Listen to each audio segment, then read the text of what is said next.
DeWanna Bonner returns and the Fever are able to get the win.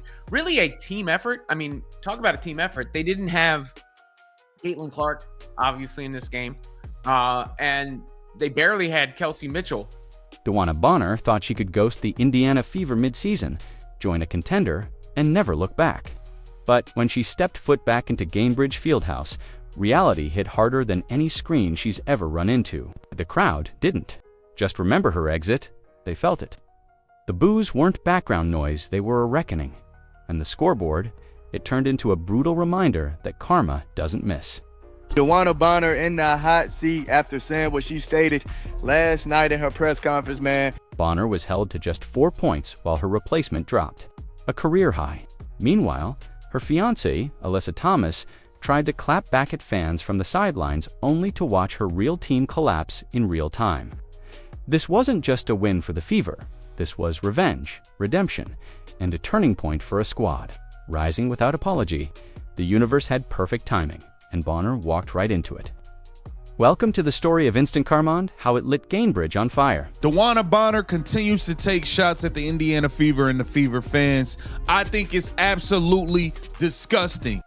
The second DeWanna Bonner checked into the game, Gainbridge Fieldhouse erupted, but not with applause. The energy wasn't celebratory, it was confrontational. Thousands of Indiana Fever fans, still salty from Bonner's mid-season exit, unloaded months of frustration in the form of relentless boos. Throw that money from Indiana. You signed up for that bread and didn't deliver. You didn't show up for work. You made up bullcrap excuses to not be at work. It wasn't subtle, it wasn't polite, it was a full-blown reckoning. Fans chanted quitter every time she touched the ball. The arena echoed with hostility, and it was clear this wasn't just another away game for Bonner. This was payback from the very first whistle. The tension was thick. Even casual fans could feel it.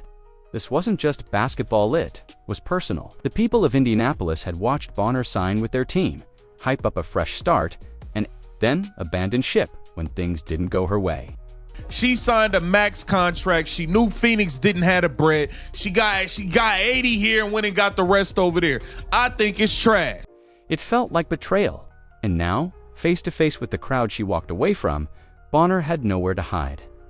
On the Fever bench, Caitlin Clark sidelined with a groin injury. Unfold, and when the boos got louder, she couldn't help but smile. It wasn't just the fans who felt burned. It was the team, the locker room, the culture they were trying to build. Bonner's departure didn't just create a hole on the quartet, sparked something deeper, a sense of us versus them. And tonight, them had a face. Every time Bonner attempted a shot, the reaction was savage. When she missed and she missed often, the crowd erupted with mock cheers. And when Lexi Hull and Natasha Howard tag teamed to block Bonner's shot, forcing a shot clock violation, Clark jumped off the bench like it was Game 7 of the finals. That moment didn't just energize the crowd, it confirmed what everyone suspected. The Fever had taken Bonner's exit personally. It didn't stop there. When Bonner bricked a fadeaway jumper, fans laughed. When she hit the side of the backboard, they roared. And every time she headed to the free throw line, quitter chants poured down like rain. It wasn't a few hecklers, it was the entire building speaking in one voice. But here's what made it poetic. Bonner wasn't just being booed for leaving. She was being booed because they didn't miss her. The Fever weren't floundering without her. In fact, they were better. And this game was quickly becoming the ultimate exclamation point. Gainbridge wasn't just hosting a basketball game, it was hosting a trial. And the verdict was clear. The fans weren't bitter. They were energized. Bonner came back thinking she could block it all out. But she forgot one thing: Indiana fans have long memories, and even louder voices. And as the crowd's fire grew hotter, it was only a matter of time before the basketball gods decided to deliver their sentence. Because if Bonner thought that was the worst of it, she had no idea what was waiting in the next quarter. To understand why DeWanna Bonner got booed like a villain walking into enemy territory, you have to go back to the day she quit on the Indiana Fever. It wasn't just a normal trade or a graceful transition. It was a mid-season walkout that blindsided the fans, stunned the locker room, and left a bitter taste in the mouths of everyone who believed she was all in. She had just signed a contract. She had just promised a fresh start. And then, without warning, she was gone. Bonner didn't just leave a team, she left a movement. This wasn't the Indiana Fever of old. This was a team rebuilding with young talent, grit, and a rising identity. Caitlin Clark had arrived. Aaliyah Boston was blooming. The organization was finally finding its rhythm again. Bonner had the chance to help lead it, but she decided she didn't want to be part of the climb. She wanted to skip the hard part and chase a ring elsewhere. Fans didn't forget that, especially because Bonner didn't offer much explanation. No real goodbye. No media address to the people who welcomed her. No accountability, just silence. Then headlines of her suiting up for the Phoenix Mercury. It felt like abandonment, plain and simple. Not just to the fans, but to the teammates she left behind to deal with the fallout. And to make it worse, Bonner's decision came with baggage. Her fiancée, Alyssa Thomas, was vocal about real teams and made subtle jabs toward Indiana. In media appearances, that only added fuel to the fire. The narrative shifted from professional move to ego trip, and fans started connecting dots they didn't like. It wasn't just about basketball anymore. It was about loyalty, pride, and respect. Behind the scenes, reports trickled out about chemistry issues and locker room friction. Some said Bonner didn't buy into the culture. Others hinted she clashed with the coaching staff. But none of that mattered to the fans as much as this simple truth. She quit when it got tough. And in Indiana, that's a cardinal sin. Left a scar. But ironically, it also sparked a transformation. The Fever began to evolve. Younger players stepped up. The front office used Bonner's cap space to bring in fighters players who wanted to be there. And slowly, win by win, the team started to click. Which brings us back to her return, and why the boos were so loud. They weren't just angry, they were justified. Bonner didn't just leave, she left, at the worst time, for the worst reasons, and with the worst attitude. And now, back in the building she once called home. She was facing the consequences. But what made the night even more brutal was that the scoreboard wasn't on her side, because karma wasn't finished. It was just getting started, and Bonner was about to experience it in full, brutal form. If DeWanna Bonner thought the boos were harsh, the game itself was merciless. From the opening tip, it was clear the basketball gods were scripting something bigger. Not only was Bonner playing flat, but her replacement Tari McDonald was on a mission, and what unfolded over the next 40 minutes wasn't just a loss. It was a humiliation, delivered in real time, play by play. Basket by basket. Bonner finished the night with just 4 points.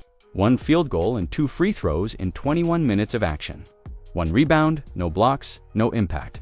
Nothing but awkward forced shots and the haunting chorus of boos every time she touched the ball.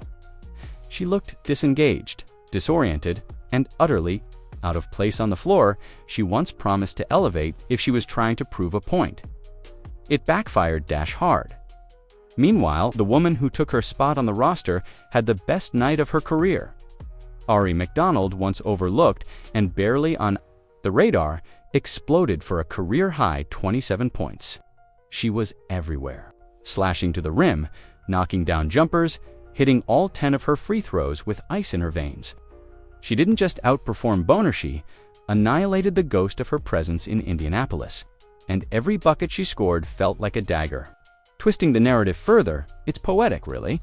The same cap space that freed up when Bonner quit was used to sign McDonald. That's right. Bonner's decision created the exact opportunity that led to her own basketball obituary in Gainbridge Fieldhouse. Instant karma in its purest form. McDonald didn't just play well, she played like someone who knew the full weight of what this moment meant, and she delivered. But McDonald wasn't alone. Chloe Bibby signed on a 7-day contract, chipped in with 10 crucial points, and added a steal on the defensive end. Sophie Cunningham dropped a pivotal 4-point play that electrified the crowd. Dantas came off the bench like a wrecking ball, embarrassing Alyssa Thomas with a spin move that sent the internet into a frenzy. The Fever weren't just playing basketball. They were staging a full-blown protest against betrayal, against disrespect, against everything Bonner represented when she walked out, and all of it happened without Caitlin Clark on the court. That's the twist no one saw coming. Clark was injured. Bonner had her chance to shine without the league's biggest spotlight stealing attention. And still, she faded. She wasn't just outplayed, she was erased. Her worst nightmare wasn't being booed, it was being irrelevant. And on this night, she was both. But what made it truly unforgettable was how every Fever player seemed to be feeding off the moment. The energy, the vindication, the proof that they didn't need Bonner to build something special. And just when it seemed like the pain couldn't get any worse for the Mercury, Aaliyah Boston stepped on the court, and things went from bad to biblical. While DeWanna Bonner was sinking, Indiana's so-called role players were rising and rising fast. This wasn't supposed to be their moment. Without Caitlin Clark, the narrative was already set. The Fever would struggle, maybe even collapse.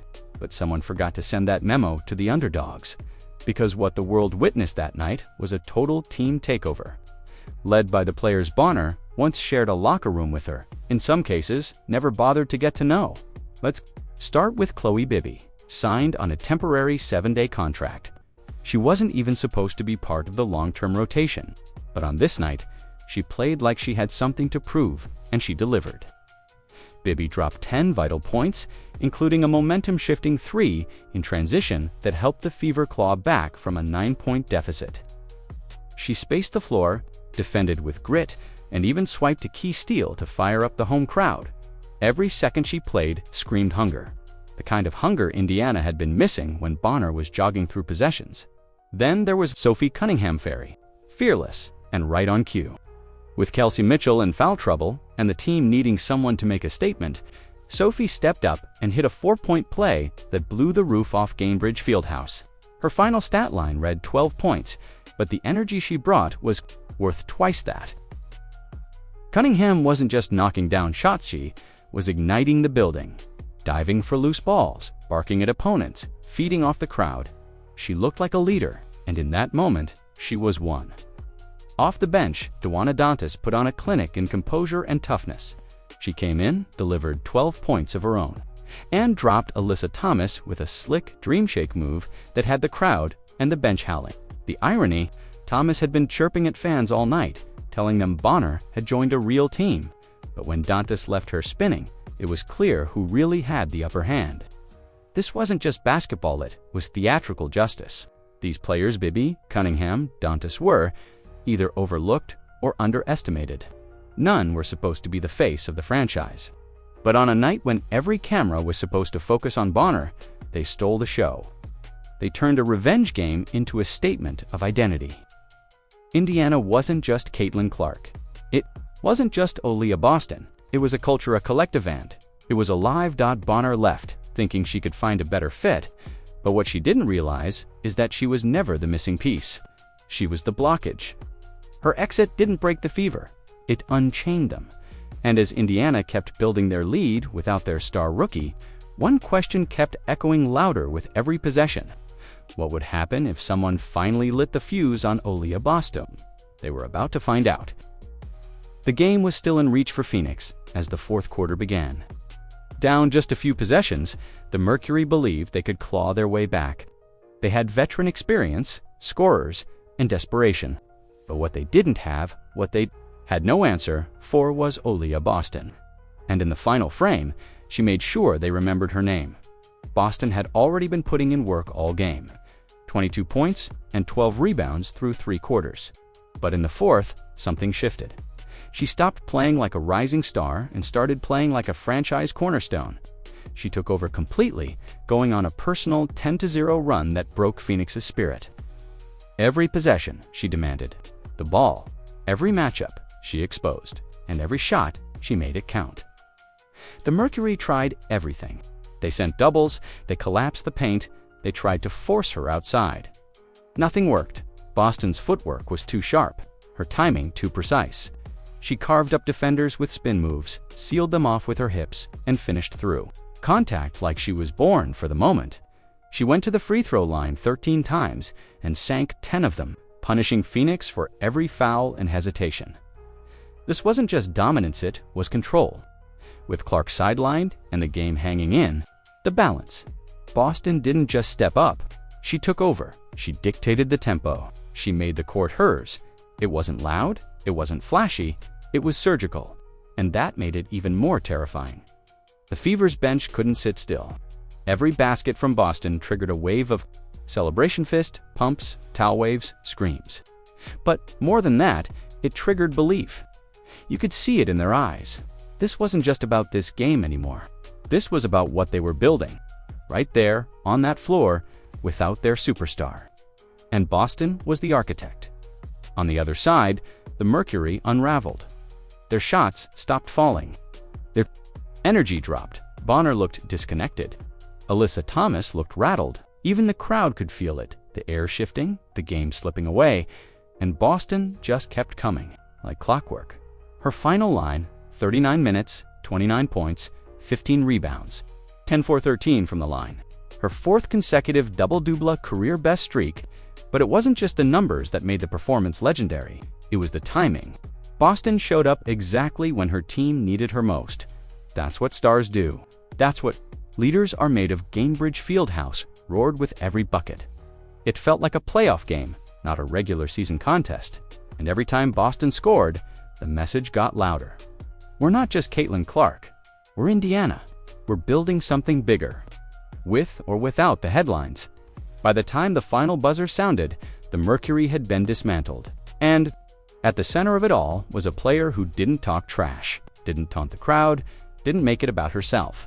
Aaliyah Boston just let her game speak. And it screamed, "You made a mistake leaving this team, DeWanna." The scoreboard said it, All Fever 107, Mercury 101, but the real fireworks didn't come until after the final buzzer.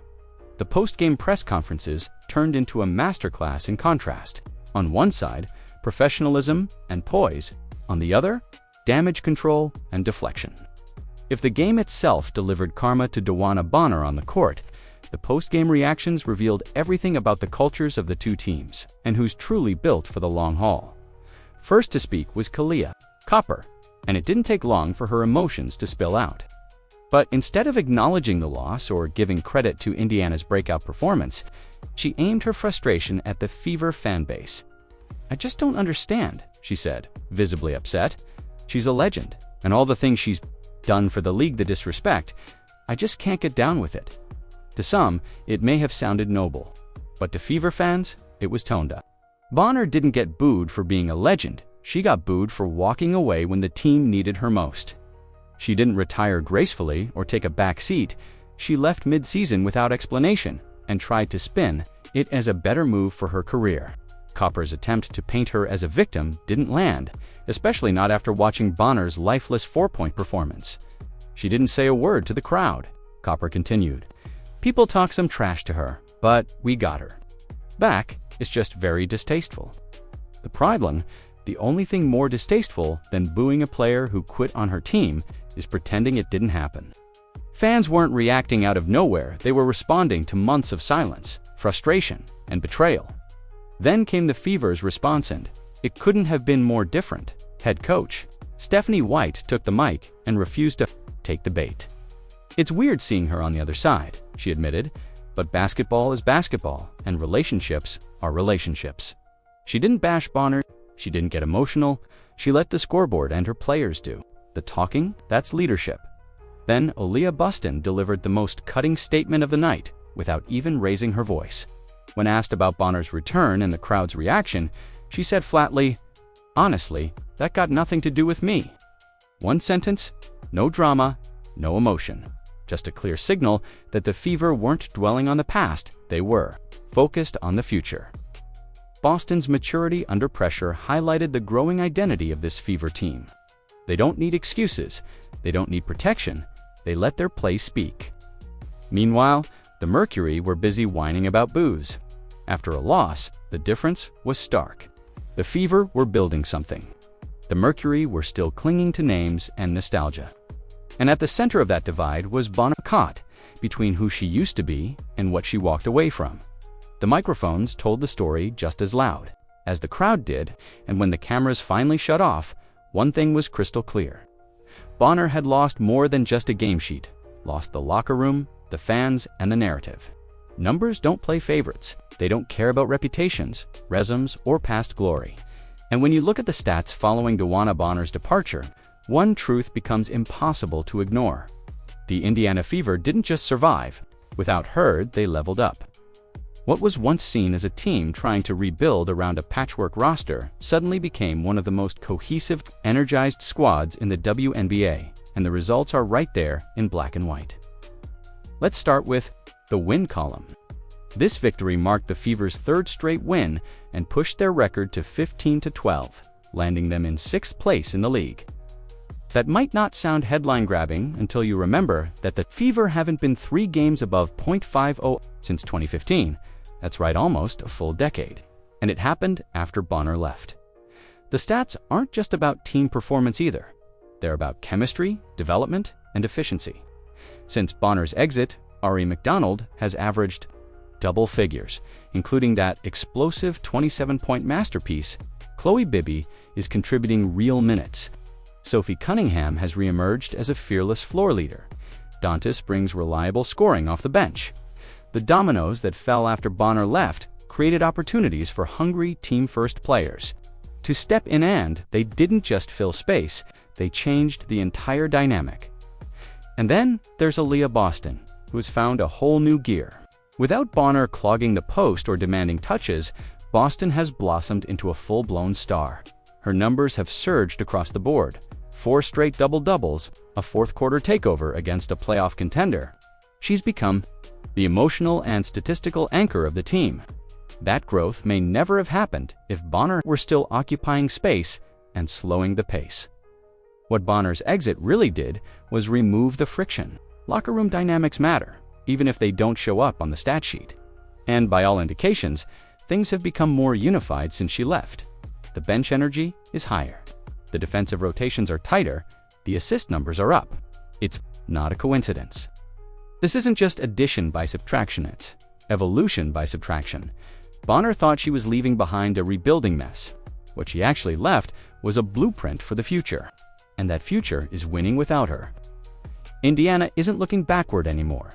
They're moving forward fast. And every box score they stack is another reminder that loyalty, chemistry, and belief matter more than big names and flashy exits. Phoenix may have added Bonner thinking they were making a title push. But what they actually inherited was a player past her peak and out of rhythm.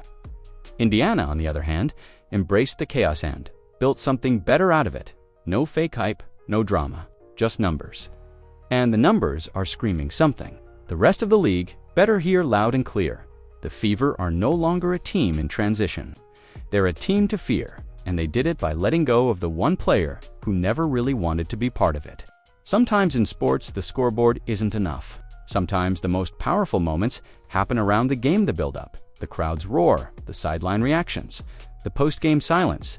And in the case of DeWanna Bonner's return to Indianapolis, it wasn't just a bad night. It was a masterclass in karma delivered with precision, timing, and poetic justice.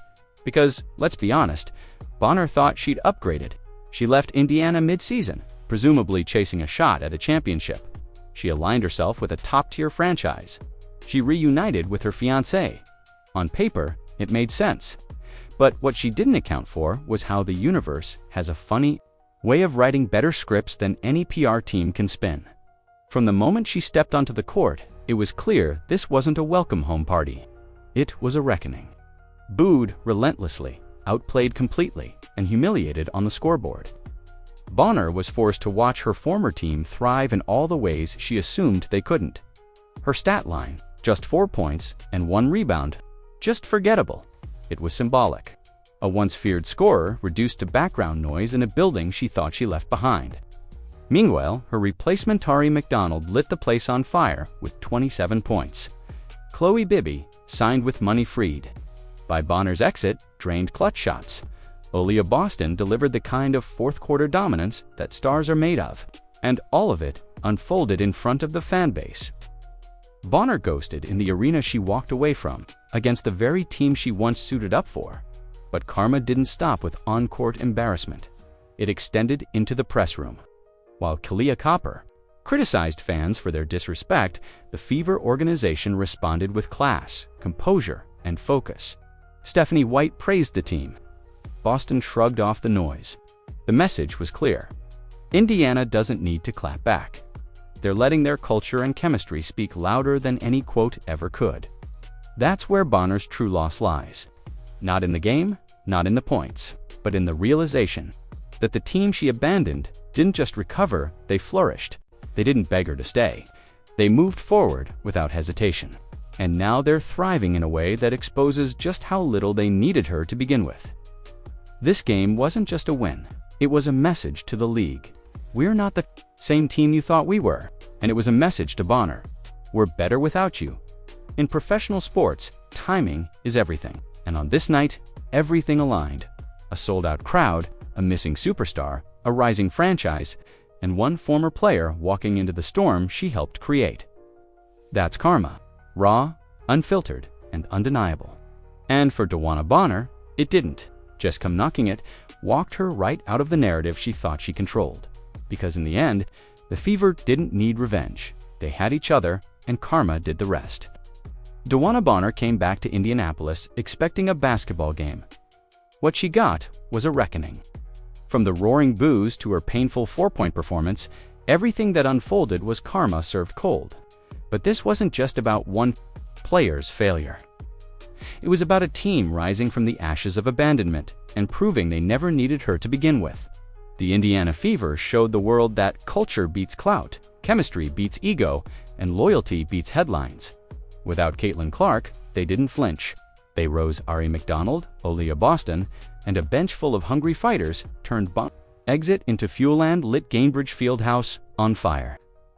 This win wasn't just personal, it was symbolic. It was justice. And for Bonner, it was a loud public reminder. When you walk away from a team building something special, don't be surprised when they build it without you on, then beat you with it.